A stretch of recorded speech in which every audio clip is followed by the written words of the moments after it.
Ngojek Sabar. Ngobrol bareng Bang Jack sama Bang Amar. Cek. 112 3 trot. Masyarakat itu kan kenapa sih ujian tes bikin SIM-nya susah? Kalau menurut saya sih enggak. Seperti apa kemudian penjelasannya? Apa sih keuntungannya kita punya SIM? Dan karena udah lulus ujian, apa sih keuntungan kita punya SIM? Ya, karena gini kan ada orang bilang, Pak berhak polisi. Iya, itu ada ngomong Jadi gitu. ada kan kayak gitu. Kalau menurut komandan, apa saran kita sama masyarakat? Iya, polisi Speed tidur bang. gajugan. Hah? Speed bang. Nah, mungkin itu. Gua nggak ngerti bahasa Inggris Iya, pokoknya. makanya. Polisi Jadi- tidur gitu ya. Iya, polisi tidur ngertinya. Ngerti.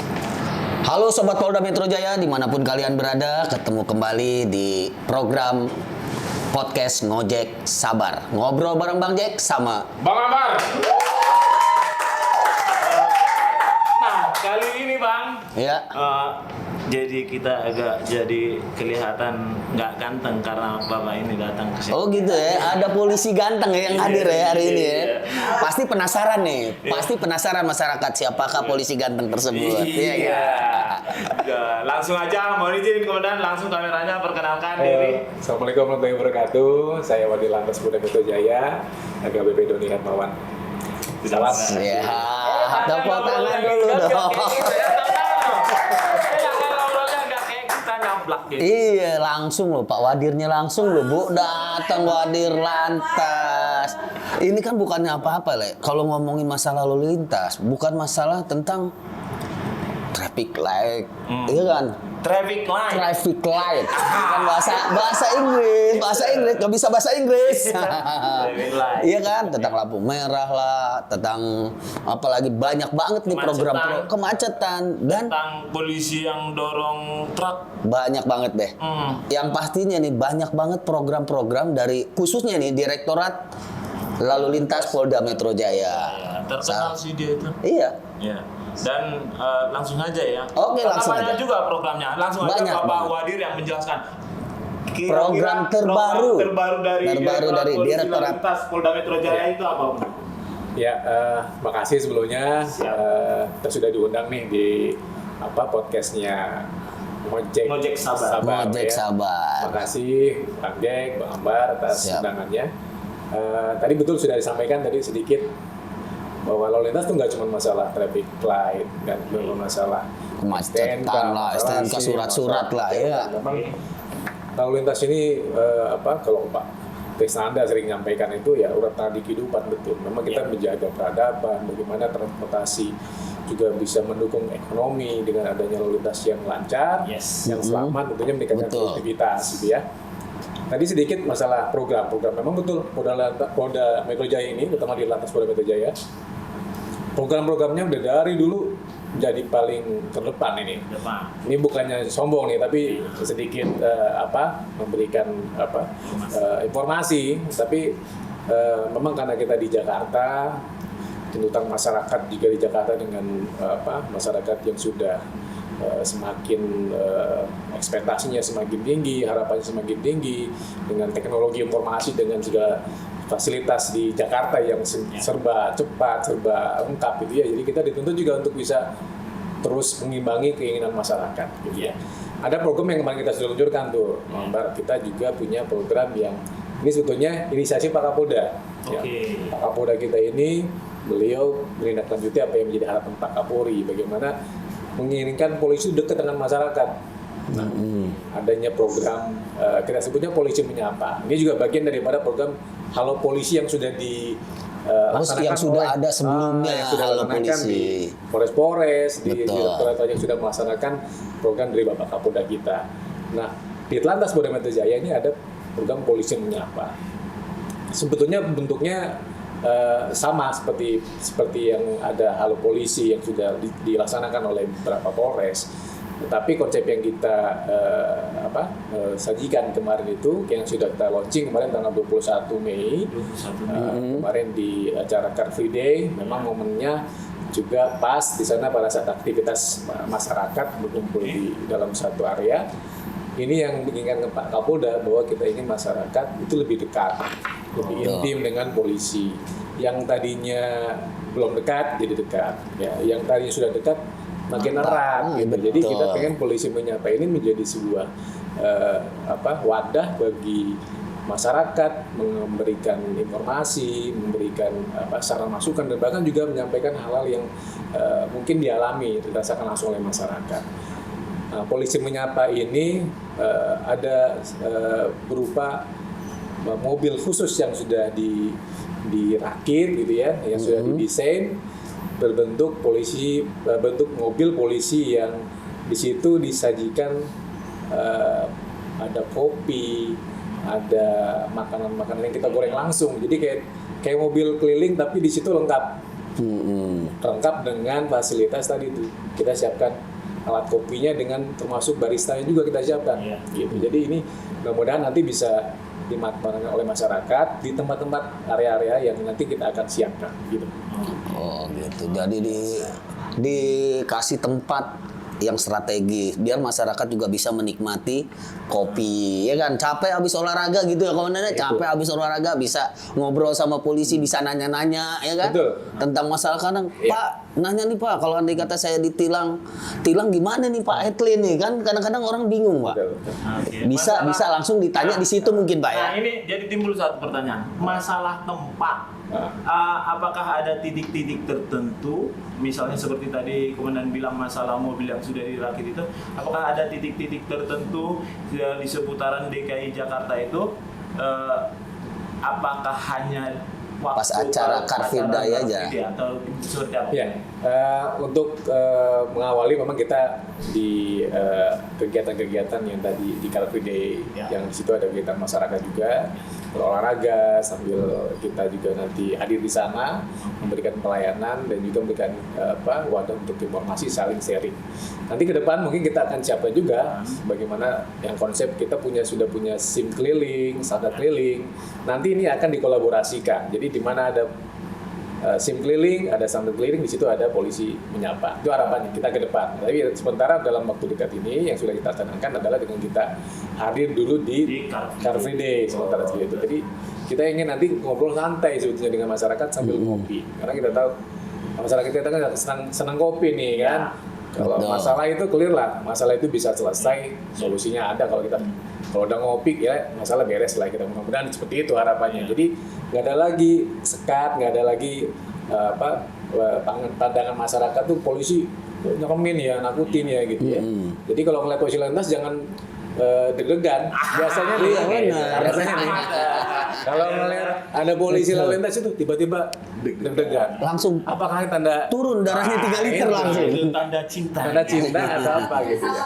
Nah itu nanti kita kayak berubah gitu. Jadi begitu ngeliat polisi lintas tuh merasa wah aman nih gitu. Kalau ada polisi lintas, wah tenang nih. Kita bakal dilayani nih, macet mudah-mudahan bisa ada solusi nih gitu kan. Gitu. Jadi Betul. kita pengen ngubah image itu seperti itu. Ayo.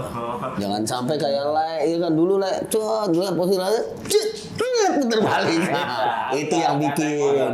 Iya, Itu pasti nggak yang salah itu. bikin. Iya. Itulah yang bikin kecelakaan itu seperti itu. Makanya itu. Nah, sebelum kita tadi kesini Komandan, jadi ada mungkin di Car Free Day itu juga mungkin di situ ada juga pertanyaan-pertanyaan yang sedikit menggelitik ya. Apa tuh? Saya sering lihat juga di medsos seperti itu masalah ini dan masalah uji SIM. Anggaplah saya masyarakat gitu kan. Ya kemarin juga sempat viral tuh tentang uji SIM tuh kamu tuh kan gitu. Nah, saya karena dari awal pembukaan Komandan ini enak banget penjelasannya. Iya. Jadi mohon izin Komandan. Iya. Jadi ada yang uji SIM ini, kalau saya sih belok-belok saya. Ya udah biasa. Perintis presisi. Nah, kalau saya sih tidak lebih condong untuk membela masyarakatnya atau polisinya. Kalau kita memang seperti di luar negeri, dan saya pernah lihat footage itu, memang dasar-dasar membuat SIM itu harus sulit gitu kan. Nah, kebetulan yang saya lihat itu yang namanya kita kembali ke titiknya masyarakat. Masyarakat itu kan kenapa sih ujian tes bikin SIM-nya susah? Kalau menurut saya sih enggak. Seperti apa Komandan penjelasannya? Untuk biar masyarakat, sobat Polri, sobatnya Polda Metro Jaya ini tahu kenapa dibuat seperti itu Ya, tesnya. oke. Terima kasih. Ini pertanyaan yang biasanya orang umum juga bertanya-tanya nih masalah Iya, seperti betul ini, ya. sih. Kenapa sih harus bikin SIM itu harus ujian? Kenapa sih nggak langsung aja dikasih gitu ya, kayak bikin KTP, salahkan Nah. foto selesai? Nah, kan beda.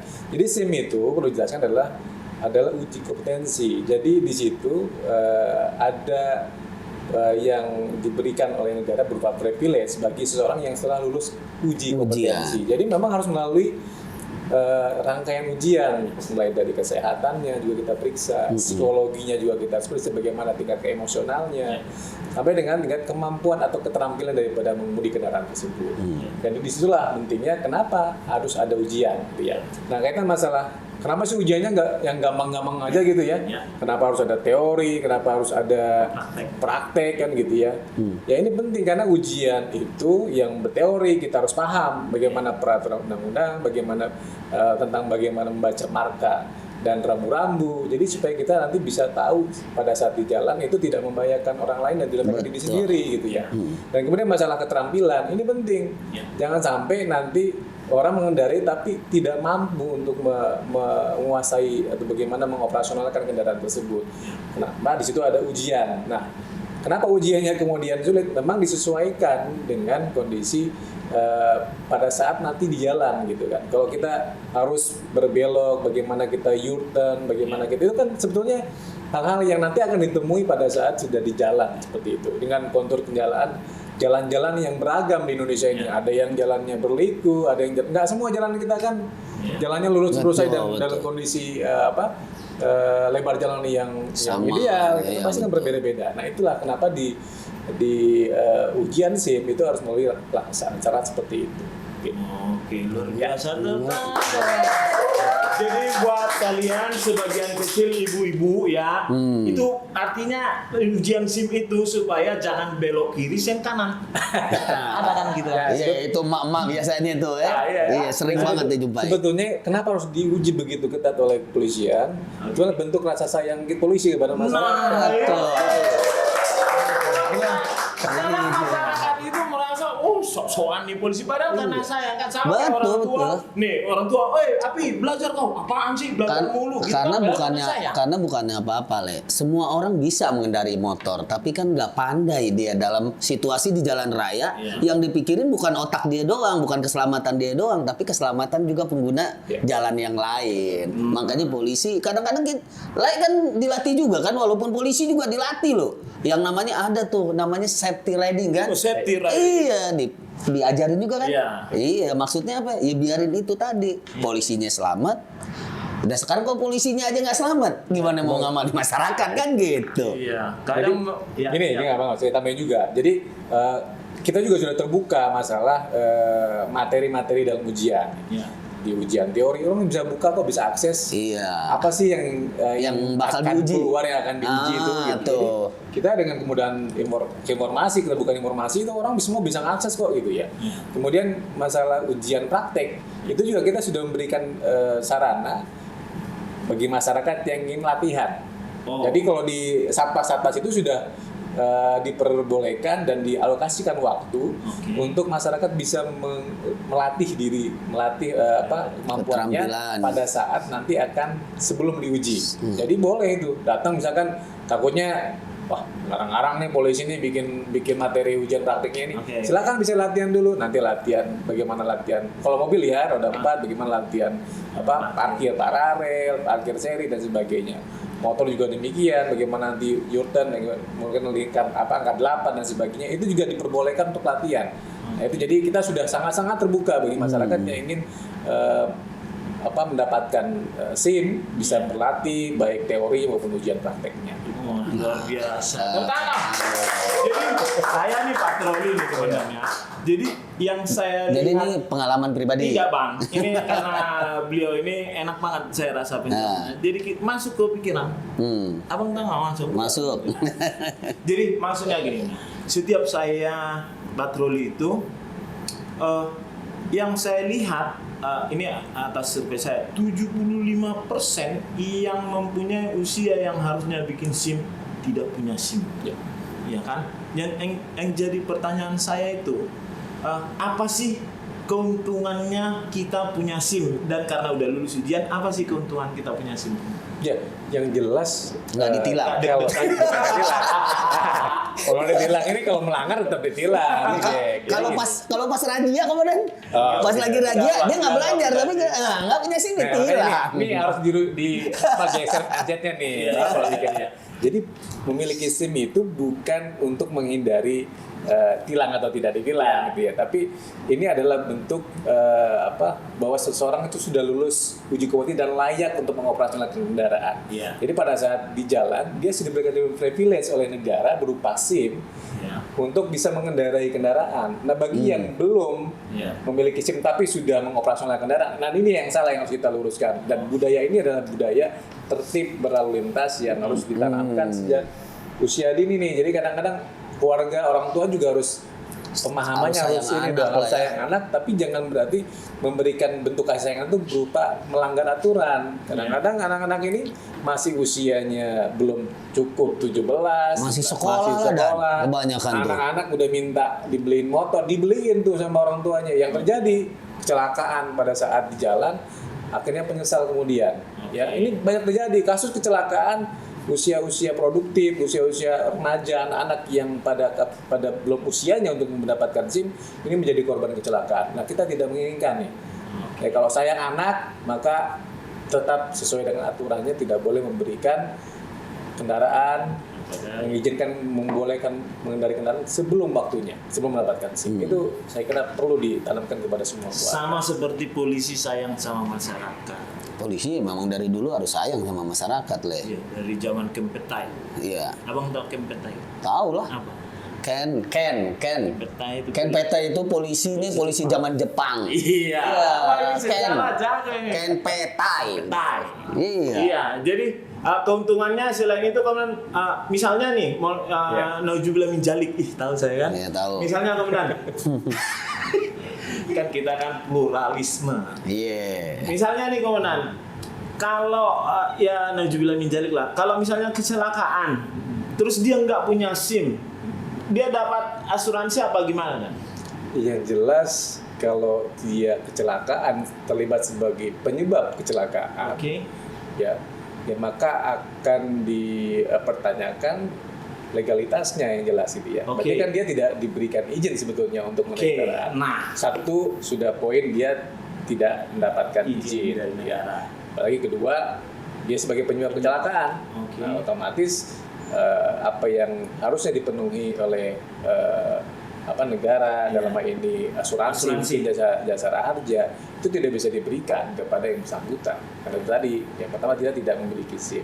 Nah, jelas ya adik-adik ya, jelas ya. Jangan nanti bilang ini kok kita nggak diituin negara, polisinya juga nggak mau ngurusin. Ya, salahin polisi tetap ngurusin, tetap kita proses. Nanti kan ada yang namanya unit laka kalau nggak salah ya, karena gue belum pernah di lalu lintas deh. Sama. Jadi ada unit laka, nanti mungkin unit laka nanti yang cek TKP. Kalau di SRC tuh ada cek TKP tuh, dilihat nih, diukur ininya kecepatannya segala macam gitu. Iya gimana deh? Dicek laka itu. Ya tentunya. Iya, makanya itu. Ya, prosedurnya tetap ada satu peristiwa kecelakaan, tentunya tahapan-tahapan disampaikan oleh penyidik tadi, olah TKP, bagaimana kita bisa melihat memperjelas rekonstruksikan bagaimana kejadian tersebut, siapa yang menjadi penyebab kecelakaan, bagaimana peristiwanya terjadi pada saat sebelum kecelakaan. Ini yang kita lakukan supaya juga memberikan rasa keadilan bagi masyarakat. Jangan sampai nih kayak kita sering bahkan kita lihat nih ada kejadian-kejadian kok viral nih ya gitu kan, kecelakaan nih seolah-olah kok kejadian yang polisi kadang-kadang jadi kesannya berpihak kepada polisi satu yang kayak gitu. Seperti itu yang ini harus kita luruskan, bahwa polisi melakukan langkah-langkah yang sesuai dengan prosedur yang sudah ditentukan. Bagaimana olah TKP, kemudian bagaimana proses penyelidikan, sampai dengan proses penyidikan itu juga dilaksanakan secara prosedural gitu ya. Jadi kalau ada kecelakaan, ya tahapan-tahapan seperti itu yang tadi Bang Yik sampaikan, seperti halnya RSCC yang sudah dilaksanakan seperti itu. Masa juga ada pertanyaan nih ke masyarakat. Pokoknya kalau andai kata motor tuh selalu benar, mobil yang selalu salah. Kadang-kadang suka begitu. Kalau andai kata tabrakan terjadi banyak, banyak.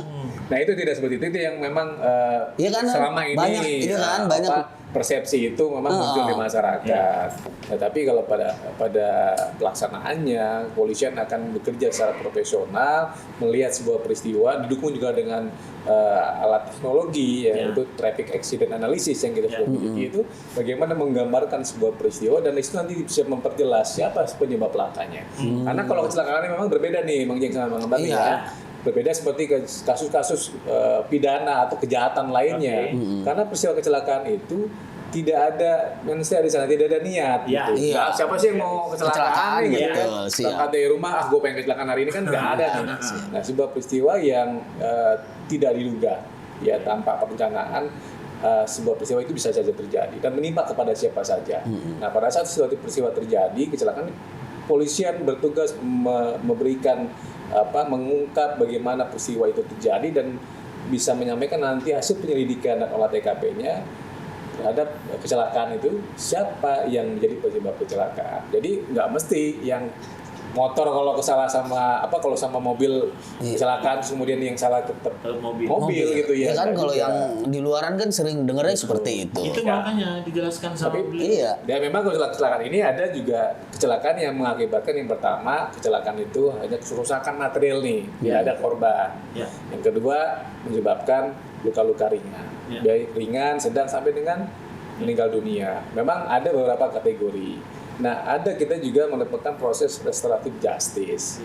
Yang bisa dimusyawarahkan seandainya kecelakaan itu seperti tadi, kecelakaan itu hanya material saja lah gitu kan, hanya rusak mobil tapi selamat, tidak ada korban jiwa. Ini bisa di restoratif justice dengan kesepakatan kedua belah pihak. Nah, ini kadang-kadang nih ada nggak ketemu, nggak ada titik temu nih. Ini mintanya penggantiannya tapi di luar kemampuan dari para penyebab lakanya, maka ini juga kadang-kadang bisa menjadi masalah. Nah, itu bisa balik lagi kepada para penyidik nantinya gitu. Makanya ini masyarakat juga betul bisa menyikapi bahwa kecelakaan itu tidak ada niatan, tidak ada mens reanya, ya. Jadi tidak semua harus juga menyadari saling melihat pada situasi posisi yang disampaikan tadi, jangan sampai memberatkan juga. Ini musyawarah yang muncul di masyarakat pada kasus-kasus kecelakaan yang mungkin bisa dikategorikan kecelakaan ringan. Kalau kecelakaan berat, kemudian misalkan orang nabrak, tiba-tiba korbannya bawa ke rumah sakit meninggal. Tapi ada dari pihak korban dan pihak si pelaku ini udah ada kesepakatan untuk misalkan untuk berdamai. Atau setelah ini untuk biaya pengobatan, terus biaya bela sungkawa, sampai dia semua lah udah ada kesepakatan untuk dari unit laka sendiri. Apakah ini dilakukan restoratif justice atau gimana, Komandan?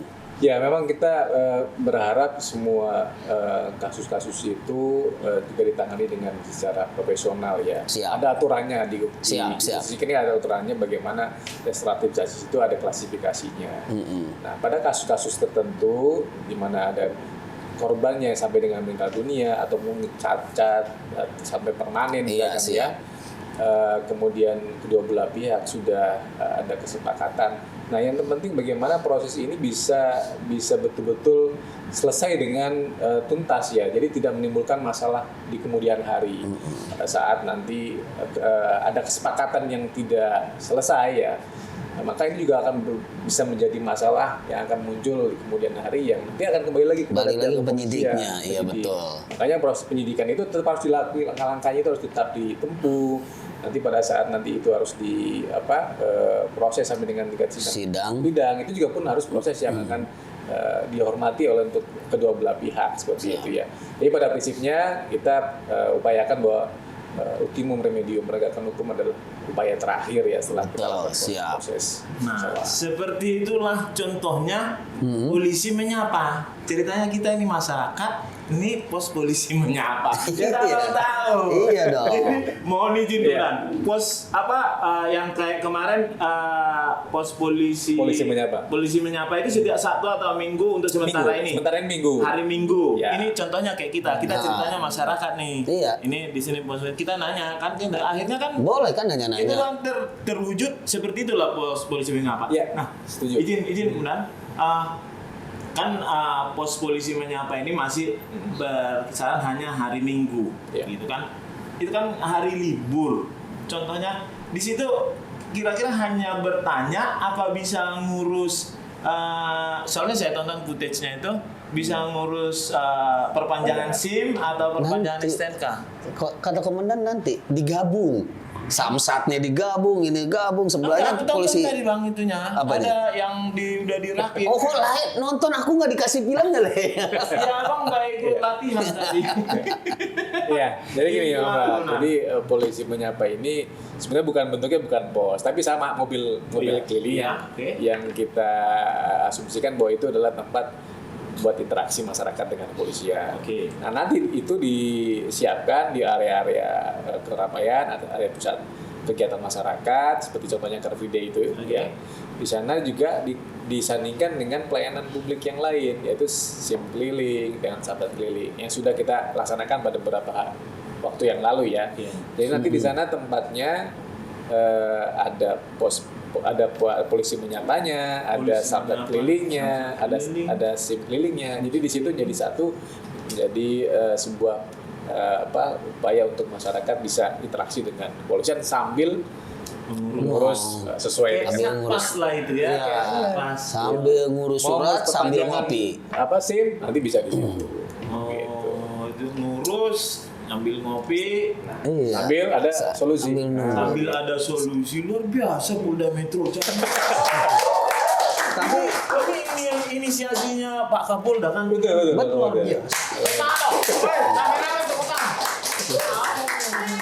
Tapi itu hanya untuk curhat aja atau ada buat nerima misalkan pengaduan dari masyarakat, Komandan? Iya, boleh kalau di nanti dalam interaksinya mau bertanya, saya sampaikan tadi mau memberikan Pak, mau nggak sana Pak, boleh nggak Pak? Boleh. Boleh. Pak mau nanya masalah di luar lalu lintas pun juga Ya. boleh bertanya Boleh. gitu ya. Jadi kata kita nanti yang disiapkan itu sebagai petugas di polisi penyapa itu sudah dibekali juga dengan pertanyaan-pertanyaan yang biasa masyarakat Iya.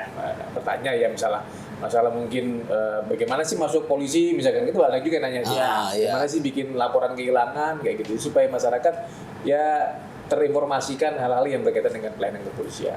Oh, oke. Namanya juga polisi menyapa, bukan disapa masyarakat, tapi polisi Enggak, yang nyapa. maksud kita itu lah, kalau andai kata ada pengaduan dari masyarakat, Hmm. itu nanti bakal ada nggak di polisi menyapa itu bisa ke masyarakat? Betul. Nah, baik. Itu juga kita akan kembangkan sih. Ah, Kita ah. dalam proses Apa membuat kalau nama sebuah bahasa aplikasi. Inggrisnya itu hotline ya? Hotline. Hotline lah ya. Kita kan Gua sudah ada ngerti gua 110 bahasa Inggris nih. lah ya. Ya kan di 110. Polri ini udah punya 110.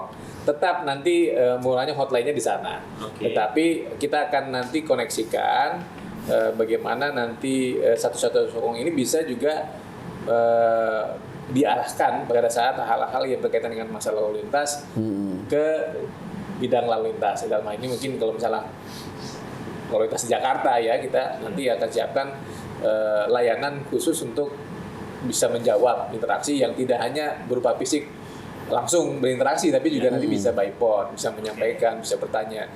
Ya, sedang kita susun ini, Amar. Tadi memang pertanyaan ini udah keburu, memang ini visioner nih berarti ini. Iya. Ini kayaknya udah bisa membaca masa depan, sedang ramal nih kayaknya. Jadi, oh iya. Jadi kita udah bikin juga itu nanti rencana, mudah-mudahan dalam waktu dekat nih kita Siap.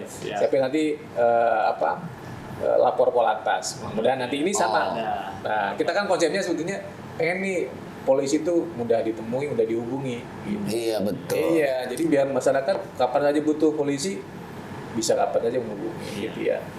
Biar istilah itu nanti jadi tergantikan Betul, ganjlukan. karena Tahu bukan ganjlukan. tahu ganjulukan, Apa? gonjlengan kalau Betawi bilang iya Kalau polisi bahasa tidur. Inggrisnya, saya nggak bilang. Iya polisi Speed tidur bump. gajugan, ah? Speed bump. Nah mungkin itu, gua nggak ngerti bahasa Inggris Iya, pokoknya. makanya Polisi jadi- tidur gitu ya. Iya polisi tidur ngertinya polisi jadi tidur. berubah nanti namanya. Karena Iya. bukannya apa-apa untuk zaman sekarang ini kan memang udah zamannya media sosial Media sih. Iya sosial. kan udah serba Polisi juga semuanya harus ikut canggih. harus lebih ini lagi, lebih canggih lagi kan. Masyarakat biarin gampang, mudah laporan, tinggal klik doang. Karena kan dari Bapak Kapolda juga kan untuk masyarakat yang mengadukan tentang perkara yang lambat-lambat aja udah dibuat hotline. Ya, ini makanya Iya, dibuat makanya. ada polisi menyapa. Iya menyapa, terus pas udah gitu nanti lapor Polantas. Iya. Ada lagi lapor Polantas. Jadi masyarakat juga bisa Wah, ini bukannya apa-apa ya. Nanti bisa takutnya ngundang lah lagi ya. nih podcast berikutnya lapor Polantas. Lapor. Sengaja saya belum keluarin sekarang biar ngundang lagi. Siap. Jadi kembali lagi ke polisi menyapa. Jadi gini benar, polisi menyapa ini kan masih muda lah ya, masih kalau dikatakan masih prematur, masih nanti masih ada proses perkembangan. Untuk itu kan pasti ada nanti untuk offline-nya, pasti ada nanti untuk daringnya. Ya. Jadi nanti kami harus dikirimkan juga daringnya itu seperti apa. Ya. Bisa dicek di mana aja itu Konan. Nanti daringnya misalnya kalau ngubungin soal kemacetan Nah, ya. atau gimana sih cara ngurus SIM, kemana itu kemudian kira-kira? Ya memang Apa ke Instagram? selama ini kita baru memberdayakan media sosial. Media sosial. Ya, TMC yang sudah dikenal masyarakat lah ya. Ya, itu. TMC Di situ bisa buat bertanya masalah pelayanan lalu lintas, masalah kemacetan, ataupun kecelakaan, itu bisa memanfaatkan. Tapi memang itu karena sifatnya tidak bisa respon seketika, ya kan. Kalau telepon kan kapan aja saat itu juga dijawab. Mungkin kalau media sosial mungkin perlu waktu ya. Ada proses untuk membalas, merespon yang sekali membalas itu kan banyak sekali masyarakat. Memang ini ya luar biasa antusias masyarakat kita. Memang era media sosial ini masyarakat aksesnya untuk berhubungan dengan polisi kan sudah sangat dimudahkan juga ya. Nanti kita kembangkan seperti itu, Bang Ahmad. Jadi kita nanti lapor Polantas ini kita akan nanti bagian daripada pengembangan polisi menyapa ini bisa berinteraksi langsung dengan masyarakat saat itu juga, dan kapan saja masyarakat butuhkan kita sudah bisa merespon dengan cepat. Satu tangan dong sekali. Ini penonton nggak mau handphone. Satu lagi Konan. Oke. Ini yang penting kalau ini agak menggelitik ini. Apa tuh? Kemarin kan ada etle Konan. Sekarang sudah ada tilang tertulis manual. Terus katanya harus petugasnya harus terverifikasi. Gimana sih maksudnya itu? Ya. Oke. Jadi tilang manual sebenarnya bukan baru sekarang nih, Bang. Udah dari zaman dulu. Ya, Oke. ada etle. Nah, jadi gini, memang teknologi informasi diinginkan oleh Bapak Kapolri kita ya, bagaimana kita bisa mengeliminir hal-hal yang berpotensi menyimpang. Nah, itu dia maksud saya. Bahwa dulu kalau tilang manual itu anggapan masyarakat bisa 86 lah, bisa dan sebagainya. Oke. Nah, dengan adanya persepsi itu kita ingin merubah dengan pola menggunakan teknologi, yaitu menggunakan sistem electronic traffic law enforcement yang kita sudah kenal dengan ETLE ya. Nah, saat ini memang di Jakarta ataupun di tempat-tempat lain sarana kamera ETLE memang belum bisa mencukupi dengan area yang ada. Jadi sangat minim ya, kalau kita lihat hanya terekam beberapa ruas jalan saja. Nah, efeknya ketertiban masyarakat ini menurun. Iya. Ya, jadi kalau kita lihat di jalan-jalan yang nggak ada ETLE-nya nih, waduh, semeraut. Iya. Semeraut. Ugal-ugalan Ugal-ugalan Iya. gitu. Kadang-kadang begitu tahu polisi ini nggak bisa tilang manual, yang ngerek tuh kepolisinya itu, gitu kan. Lewat lawan arus. Nggak pakai helm, goceng tiga, dia lewat betul, aja, betul. ngadain tuh polisi kan. Iya, Nah, iya. ini yang kita inginkan, bahwa budaya tertib ini kita kembalikan lagi, supaya kita tingkatkan lagi bahwa masyarakat Jakarta ini harus tertib berlalu lintas, karena cerminan budaya bangsa nih. Iya. Nah, dengan adanya berlakuan tilang manual, kita kembalikan lagi, kita fungsikan lagi. Ini bukan berarti tilang ETLE-nya tidak dilaksanakan. jalan, tetap. Jadi tetap ini dikembangkan ETLE-nya, tilang manual pun juga secara paralel juga tetap diterapkan yang memang tidak terjangkau oleh ETLE. Nah, pada pelanggaran-pelanggaran yang kasat mata nih. Jadi kalau yang pelanggarannya administrasi, ya kan nggak kelihatan nih, nggak punya SIM nggak kelihatan tuh, ada dompet kecuali diperiksa gitu kan. Nah, pada saat terlihat ada pelanggaran-pelanggaran yang kasat mata yang berpotensi kecelakaan, kayak lawan arus nih, nggak pakai helm, bonceng tiga dan sebagainya, ini yang harus dilaksanakan penegakan hukum. Ya, yang tidak terjangkau, yang tidak ada fasilitas ETLE-nya bisa dengan tilang manual itu tadi. Gitu. Jadi ini tetap dilaksanakan, ETLE tetap kita kembangkan. Bahkan kita akan mengadakan lagi 70 titik nih. 70 titik. Sekarang sudah 57 titik, nah nambah lagi nanti 70. Kemarin Pak PJ Gubernur sudah mendukung kita nih di Telang Gubernur untuk membuat lagi. Nanti next kita juga akan mengembangkan lagi di titik-titik lain yang belum terjangkau, yang belum ada fasilitas etle. Termasuk kita juga sudah punya etle mobile nih. Oh, Nah, etle mobile ini yang keliling-keliling nih. Kalau perlu jalan-jalan kecil juga kita kelilingi nih. Kalau sudah banyak pelanggarannya, hati-hati nih makanya yang suka melanggar-melanggar. Lewat bukan sekedar lewat doang, tapi lu langsung cekrek. tujuannya cuma satu, biar tertib. Tertib, biar tertib. Iya. Tujuannya cuma itu doang. Nanti kan pernah kayak gini. Bukannya apa-apa, Le. Bukannya apa-apa. Ini juga gue sampaikan juga kepada masyarakat, deh. Bukan polisi lalu lintas, bukan yang nilang etle itu kepada masyarakat. Gue sendiri aja polisi. Kalau ada yang kata melanggar, kena etle loh, suratnya nyampe ke rumah. Dan bayar. Pernah. Makanya tertib Ada. lalu lintas. Bukan, Le. Ini udah tertib sebenarnya. Cuman ada kesalahan. Pas kebetulan ini lajur, gue kesini agak kesini dikit. Kena jalur ini kan, jalur apa namanya tuh yang lurus-lurus, gue kagak ngerti deh lalu lintas, pokoknya yang marka jalan deh. Akhirnya udah truk kena, ya dapat Makanya. surat cinta, tapi ya kita tetap ngurus, bayar bank, inget ya, bayar bank tuh, baru tetap sama. Iya dong, Iya. sama. Dan sekarang juga sistemnya sekarang kalau yang gue tahu sistemnya itu bukannya merah lagi loh. Apa tuh? Gak pakai Langsung ke yang biru ya, Iya. bank bayar ya. Udah nggak pakai titip-titip Jadi lah, nggak gue nitip bisa nggak lagi. ada lagi. Saya Jacqueline Chopper.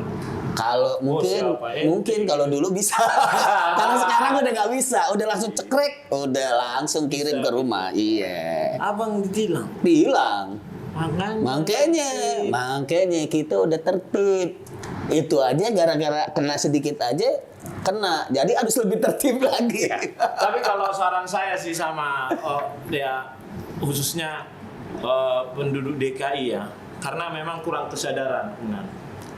Waktu patroli gitu, udah jelas-jelas bonceng bertiga, kan kita curiga dong, ya kan, atas dasar praduga tak bersalah.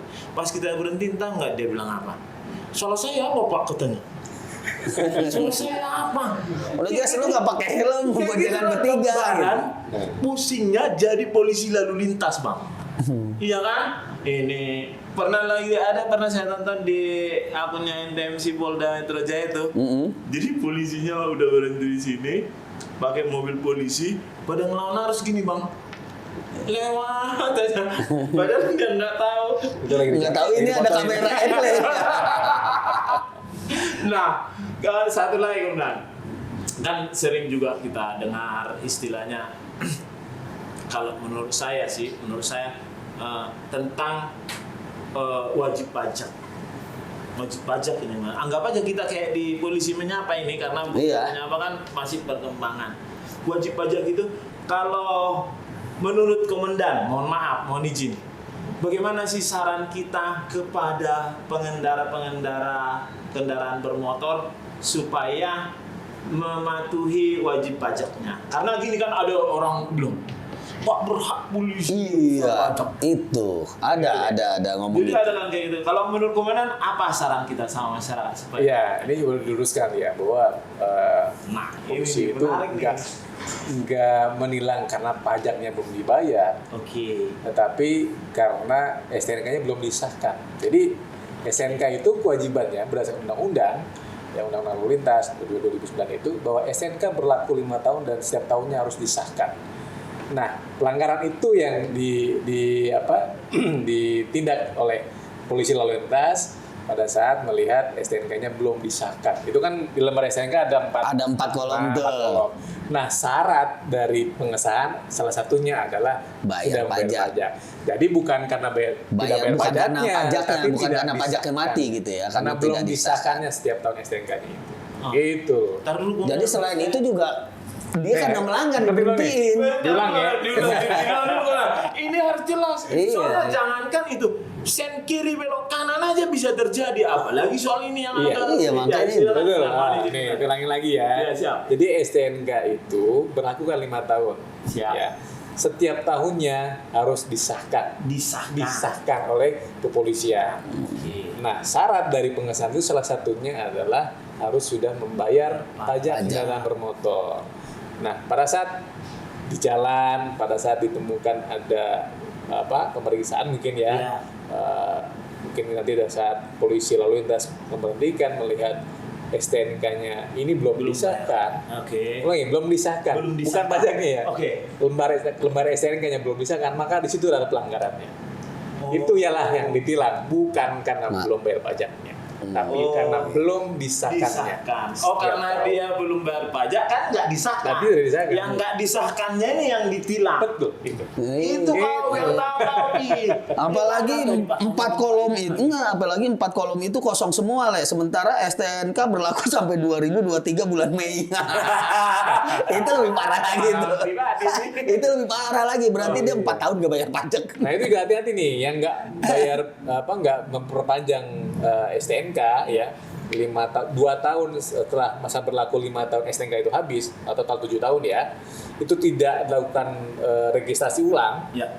Ya tidak perpanjangan, tidak pengesahan, maka itu dapat dihapuskan. Maka hati-hati nih. Jadi bodong dong. Loh, bisa kendaraannya. jadi tidak terdaftar akhirnya karena kita secara aturannya bisa menghapuskan kendaraan. Oh, Misalnya gitu. kalau diurus lagi Kalau nggak bisa dan.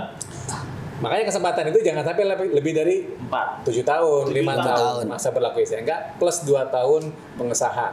Nah, kalau andai kata misalkan nih kita 5 tahun. 5 tahun udah nih. Ke 4 tahunnya deh. Ke 4 tahunnya komandan kita udah bayar pajak. Berarti kan 1 tahun kita nggak bayar pajak nih, mati nih. Dihitung 2 tahun tuh. Apa gimana hitungannya? Ya, Apa pokoknya setiap tahun berdasarkan masa berlaku kan sudah ada tanggalnya nih. Berlaku sampai dengan tanggal berapa, Iya. bulan apa.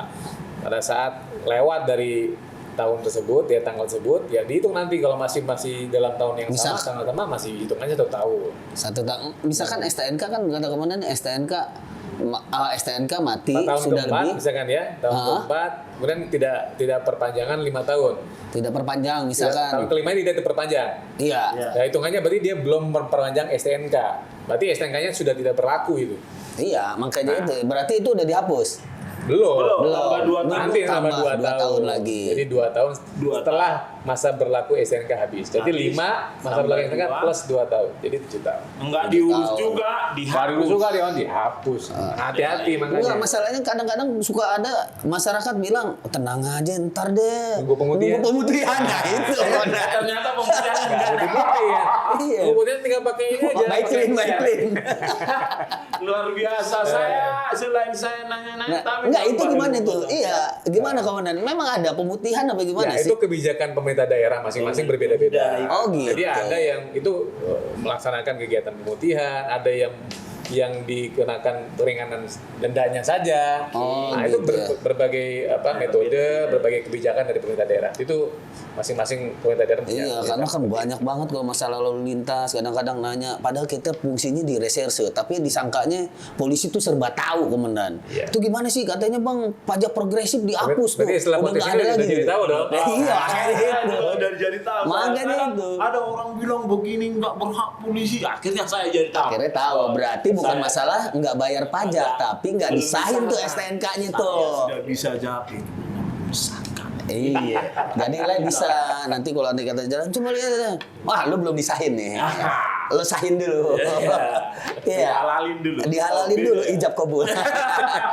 Luar biasa kita pembicaraan kita hari ini. Luar biasa nambah Terus, pengetahuan. terus yang ini belum dijawab nih sama komandan. Yang masalah Gimana? katanya ada masyarakat juga mengatakan, bener nggak sih ada pajak progresif katanya dihapuskan? Ya, oke. Pajak progresif juga ini bagian juga dari kebijakan pemerintah daerah. Oh, jadi tergantung Memang pemerintah ada daerahnya. beberapa provinsi, kota kabupaten yang sudah memperlakukan tidak lagi ada proyek progresif, tidak ada lagi biaya balik nama. Itu juga ada beberapa wilayah Iya, yang sudah melakukan itu. Jadi kebijakan ini tergantung dari pemerintah daerah masing-masing. Tapi kemarin saya sudah juga ketemu nih dengan dinas pendapatan dari provinsi Banten ya. Nah, mudah-mudahan nanti dalam waktu dekat ini sudah berlaku lagi biaya 0% dari biaya Balik nama. Kemudian juga bisa mengurangi. Ya. Iya. Jadi memang kebijakan ini kebijakan dari pemerintah daerah yang setiap tahunnya saya kira mengevaluasi kok bagaimana dampaknya, karena memang progresif itu tujuannya adalah bagaimana bisa mengurangi jumlah kendaraan yang berapa. Iya. Tapi pada faktanya malah makin ngakalin. banyak gitu ya. Iya, gitu. ngakalin Jadi tetap komandan. macet juga di Jakarta ini. Betul. Yang Nah, ada ini- ngakalin, dia punya mobil, punya motor, atas namanya tukang cendol ya. Nah, makanya kebijakan publik ini yang berkaitan dengan masalah kepemilikan kendaraan dengan pemberlakuan pajak progresif tentunya akan dievaluasi ya bagaimana dampak positifnya, keuntungan dan kekurangannya. Ya, bisa saja nanti ke depan progresif ini bisa dievaluasi kembali untuk diberlakukan kembali. Ya. Oke, luar biasa. Iya. Kita nanya bola ya kan? Iya. Kita nggak bisa bola. Nggak bisa bola, sekarang juga belum pernah. Tapi kalau Lek kan masih Tur Jawali, Sabara, masih ada kaitan dengan lalu lintasnya masih Ya ada. abang juga ada. Nah kalau kita mau kejar-kejaran, Jadi- kalau kita kejar-kejaran, kadang-kadang speednya melanggar, melanggar speed. Ya nggak mungkin Ya, kita mungkin. set lagi di tol kejar penjahat, kecepatan 60 km per jam, sementara penjahat 120 km per jam. dong. Mas, nggak bisa di sini kecepatan. Gitu. Kan gitu bro. Kalau Lek masih masuk. Kita harus semua menuruti aturan lalu lintas. Enak ya, kalau penjahatnya Penjahatnya tertib lalu tertib, lintas ya, aja. ya nggak ngebut tuh. Nggak mau deh, ketahuan Dia ya. tertib, dia bakal menjahat. Aduh kena etlin nih. Yo, sobat-sobat Polda Metro Jaya, hari ini kita pembicaranya daging semua. Iya Jadi betul. apa yang dijelaskan oleh Bapak Wadir itu sangat menambah ilmu pengetahuan saya, ilmu pengetahuan saya juga nambah.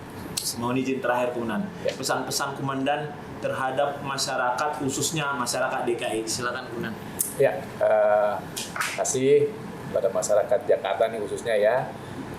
Kita tahu bahwa Jakarta adalah kota metropolitan, di mana kemacetan yang kita lihat sehari-hari pada saat jam-jam pagi maupun sore hari ini juga menjadi masalah kita bersama ya. Jadi bukan hanya masalah polisian saja, tapi masalah tanggung jawab kita bersama. Bagaimana budaya tertib berlalu lintas juga bisa berdampak terhadap ketertiban, keselamatan dan kelancaran lalu lintas. Begitu kepada masyarakat mengimbau agar tertib berlalu lintas dan kemudian bagaimana kita bisa menjadi pelopor keselamatan berlalu lintas. Ini paling penting karena kita tidak menginginkan jiwa melayang hanya gara-gara kita tidak tertib berlalu lintas. Oke, terima kasih. Terima kasih. Ya karena ini masalah lalu lintas ya, masalah tertib berlalu lintas. Jadi pesan gue, jadilah lo duta pelopor keselamatan berlalu lintas dan jadikan keselamatan sebagai kebutuhan. Salam presisi, NKRI 100% harga mati. Merdeka. Terima kasih. Unda.